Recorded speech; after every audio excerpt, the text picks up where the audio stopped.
It's funny how, it's you mentioned all the things that you can do and that you can overcome. Like all the limits that we have are self-inflicted. Like, you know what I mean? Most of the limitations that I put upon myself, I had never even tried. I just decided with zero anything to measure, with zero information, that like I can't do that. It's not I can't. It's not. I could learn to do it. So there was the book Rich Dad Poor Dad that changed my life in a lot of different ways. But one of the biggest reasons is because in the book, Robert Kiyosaki talks all the time about, instead of saying I can't do that, as just change the word can't with how can I? How can I do it? Totally. And the other thing he says, this was a big influence on me too. I give that book to anybody that asks for advice. Let's go. Like, start with that as among other things. The best investment you can make is in yourself, right? That's He right. talks about, like you said earlier, don't spend your time, invest your time. Mm-hmm. That's straight out of Rich Dad. Is invest your time and your money into your own capacity to then create more wealth and create more time. I'm in a really cool spot in business, in the fact that I'm able to get in rooms that I used to not be able to get into. But at the same time, I'm kind of like in the middle of those rooms and the old rooms that I'm coming from. And the people that are in the old rooms, nothing against them, but they're not there yet. It's going to be, if they ever get into those other rooms, they're going to be a while. And that's one of the hardest things to do right now. And it was one of the hardest things to get to where I'm at now is like, I had to ultimately come to grips that the people that I was spending all my time with, they weren't a part of where I was going. They weren't going where I was going, which means we can't be traveling the same vehicle. Yeah. You know what I mean? We have to part ways because they're going one direction and I'm going the other. Yeah. And if we're going to remain the same vehicle, they're either going where I'm going or I'm going where they're going. Yeah, that's fair. Yeah, that's an interesting question. Like, because I also think that some of those people in the old rooms are what help you stay grounded too. I agree with that. So how do you decide? I know how I do it. How do you decide who is a part of your past life that is going in a different place, but you still need them to be a part of your current life, just for what you just said, the grounding, or remember where you came from, or whatever. Maybe I have a small group of fellas, 3, as a matter of fact, that no matter where we go in life, we always come back. And it's funny because they're not, only one of them was, actually, I guess both of them, two out of 3 were teammates in baseball. And the other one has been a business partner for 20 years. But like, those are my guys. No matter which direction we're going in life, we come back together a few times a year and kick it like we never left. Yeah. Right. That's a lucky place to count yourself, especially as guys. That's actually less common. Yeah. And I have a similar thing. I mean, I've got a small group of best friends that, I've had since 4th grade or high school. Yeah. And it's funny because you make a lot of friends along the way through business, and I have friends through Topgolf and college and all these places, but somehow the ones that have still stuck around in that core group are like, have been there the whole time, because it's like they've known who I was at the beginning and been on this journey together.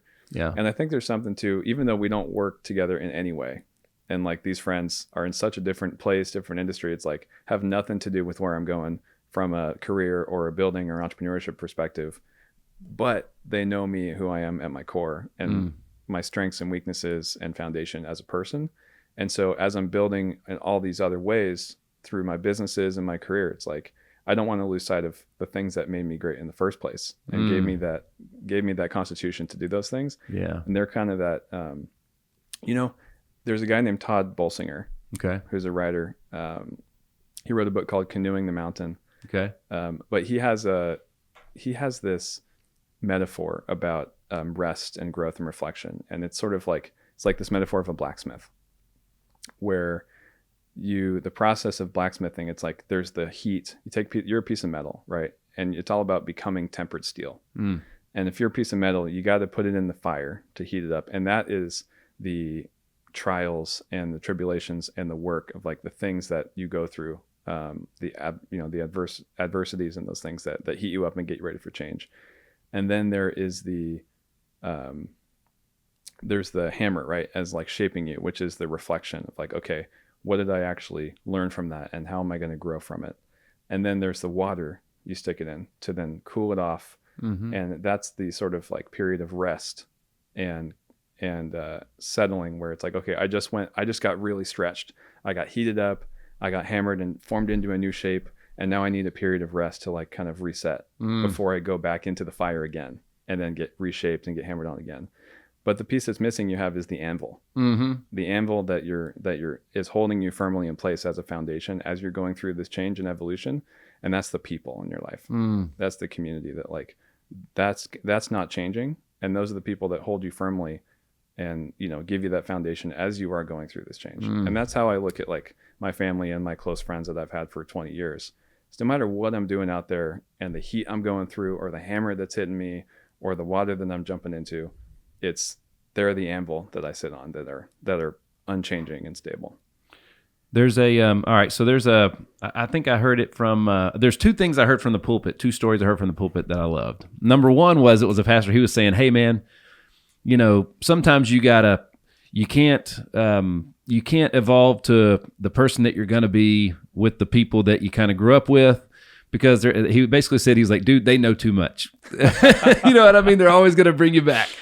But at the same time, the same pastor, he basically was like, you know, he told a story about, he used an axe and you know how iron sharpens iron, even though I think an axe is made of steel. I'm not a craftsman, so you know, everybody can have some fun with that. But he was basically like, you know, if iron sharpens iron, but you use the axe to chop wood, but if you don't ever take the axe back to iron to sharpen it, if all you do is just keep pounding wood, what you end up with is damaged wood and a dull axe, right? Totally. And it's damaging to both sides. So how do you decide? You know, like for me, it's those three guys that are healthy for me, that are from my past, that are healthy for my future. It took me a long time to figure out who those people were and why they were, more importantly, which is also why I don't want to say you left people behind. It's just we're going to different places, and when we pass each other and come back together, we can say hi and catch up and so on and so forth. But they're not a part of everyday life, you know. How do you like, you know, if you want to get healthier? Well, you're going to measure that, whether it's losing weight or I feel better or whatever it may be. How do you measure if the right people if you're surrounding yourself with the right people?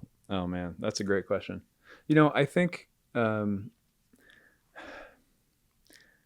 talked about this actually. One of these guys, I was just at his bachelor party and gave a speech about this.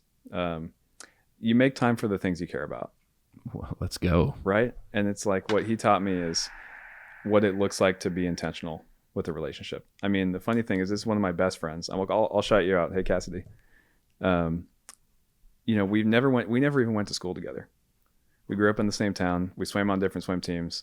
We had kind of the same friends.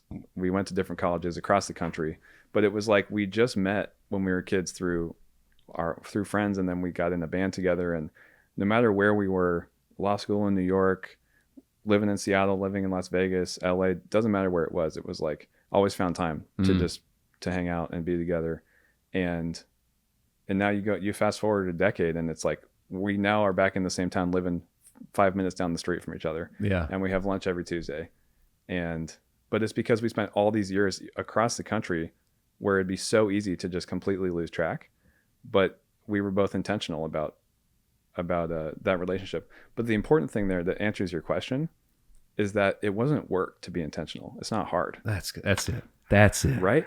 That's the thing, is it wasn't unnatural. It was just like, it just happened because you just make time for the things you care about. Dude, that's so good because there's so much there. But so one of my big things I'm on right now, especially raising a teenage boy, okay, and it's something that I really feel like this is of the keynotes that I'm doing this year, this is like what I'm hitting on the hardest. Okay, so there's a couple things. So first of all, I'm on my son. We've taught him to time block. Okay, so he does. It's called his power list. He writes down all of his each night. He writes down all of his critical tasks for the next day. Puts them on there. Figures out what he's going to do. He's got 20 minutes of book reading that he does each night, where he writes what he learned from the book, awesome. and so on and so forth. So, but it's cool because it's like, you know, let's say he doesn't have school on a Saturday. And on his power list says he's going to wake up at 8:00, and 9:00 rolls around and he's stumbling out of bed. No harm, no foul. Couldn't be me. No harm, no foul. He didn't have anything going on. He didn't miss anything. But I'm wearing him out now. I'm like, dude, why even? You told yourself, you made a commitment to wake up at 8, and then you didn't wake up till 9. Okay, so so even though no harm came from that, your mind recognizes that as a loss. You lied. All right. So as a baseball player, at some point in time, let's say he's up at bat and the game's on the line, and he's standing in the box and he says, I got this. Well, if you've lied to yourself over and over and over again, how do you know how does your brain know it can trust you this time? You know what? There's a great quote. Actually, sports writer Grantland Rice, or Grant Rice, he has this quote about, you should look it up. It's about, you have to train your judgment like you would any other muscle. You have to train your judgment and your discipline so that you can learn to rely on yourself. That's awesome. I love that. All right, so check even further. All right. So all the choices that I've made in my life led me to this moment right here. Right? Every single one of them, the subconscious and the conscious ones, led me right here. Totally. Okay? So if I'm not where I want to be, I could get in my time machine and go back to all the choices I've ever made, go back to the choice that led me to this. I mean, I'm Doc Brown and Marty McFly here, right? To change time. But like, that's the craziest thing. And Coach Michael Burt said this from stage one time, and it was great. He literally looked at the audience. He goes, guys, Olympic athletes do not eat Cheez-Its. Something so simple. He's like, they just don't. Not one Cheez-It. Yeah. It's a disciplinary thing, because you can't be the best in the world and do what all the non-best and the people of the world do. Yep. My son wants to play baseball at Yankee Stadium. As a matter of fact, he wants to play center field at Yankee Stadium. I played at a high level. I hit my goal. My goal was to play professional baseball. I didn't know how to set goals, is what I figured out. I wanted to play for the Yankees, but I never said that. I did what I said I wanted to do. Yeah. So my son's like, Dad, I'm going to play center field at Yankee Stadium. All right, dude. Well, I know 0 people that did that. All right. And I played with a lot of great players. I played with 0 that played center field at Yankee Stadium, which means none of your friends are going to be playing baseball at Yankee Stadium probably, yeah? He goes, that's correct. I'm like, so if you do what they do, you're going to end up where they end up. And that's where it gets difficult, right? So when he has, let's just say, this is where all the Karens online like to gripe at me. When I'm like, hey, man, when you drink that Dr. Pepper, is that getting you closer to Yankee Stadium or further away? Yeah. And that's when everybody's like, he's a kid, let him be a kid. I'm like, well, first of all, what does that even mean? How long he's 15. So how long is he a kid for? Yeah. But like, I think that Dr. Pepper's earned.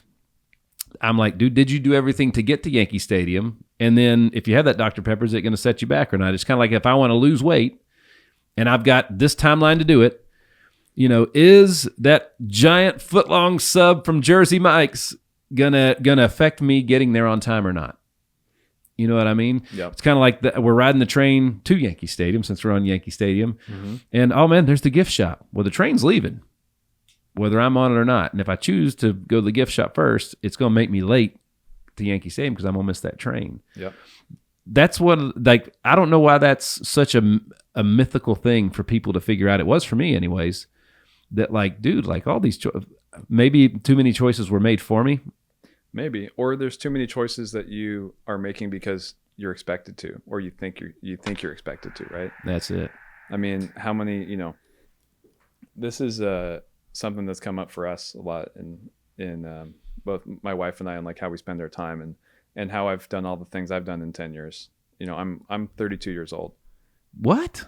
And bro, you got the world by the balls. Holy cow. So, but it's because I've probably worked as many hours as the average 42-year-old. Okay. Right. I spent my entire early 20s working my absolute butt off. I mean, I said earlier, part of what I've done well, I picked great parents, but I also had a great mentor. Who was it? And Eric Anderson. Okay. So he hired me out of college. He, when he needed somebody to work on Topgolf with him, right place at the right time. I just, he found me and brought me in for an internship, basically as a favor to a friend, mutual friend. And then I think he said, okay, well, this kid will do, got some wet clay here we can mold. And basically threw me into, CEO training school from day one. Wow. And so I've been following him around, learning how to be a leader, how to build businesses, how to do all these things for a decade. Yeah. And then he also gave me opportunities to get out there and try it for myself.